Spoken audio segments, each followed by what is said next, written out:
السلام علیکم ورحمۃ اللہ وبرکاتہ۔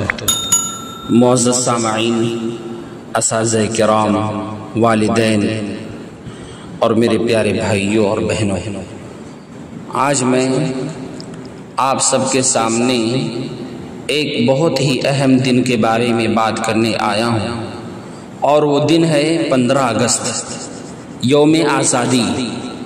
یہ وہ دن ہے جب ہمارا پیارا ملک ہندوستان آزاد ہوا۔ برسوں تک ہم انگریزوں کے غلام تھے، ہم اپنی مرضی سے جینا چاہتے تھے، نماز پڑھنا چاہتے تھے، اپنی زبان، اپنے دین، اپنے طریقے سے جینا چاہتے تھے، لیکن ہمیں اجازت نہیں تھی۔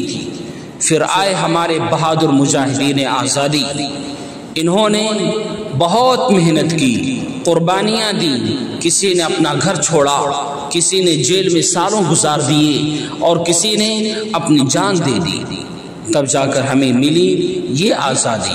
میرے پیارے ساتھیوں، ہمیں اللہ تعالیٰ کا شکر ادا کرنا چاہیے کہ ہم ایک آزاد ملک میں رہتے ہیں، جہاں ہم نماز پڑھ سکتے ہیں، قرآن پڑھ سکتے ہیں، اور اپنی زندگی اسلام کے مطابق گزار سکتے ہیں۔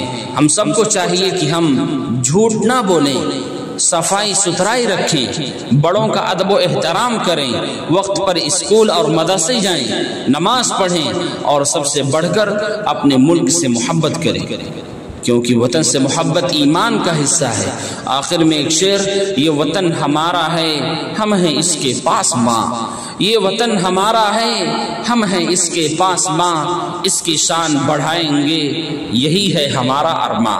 یا اللہ، ہمارے ملک کو سلامت رکھ، اس میں امن، سلامتی اور خوشحالی عطا فرما، اور ہمیں سچا مسلمان اور اچھا شہری بنا۔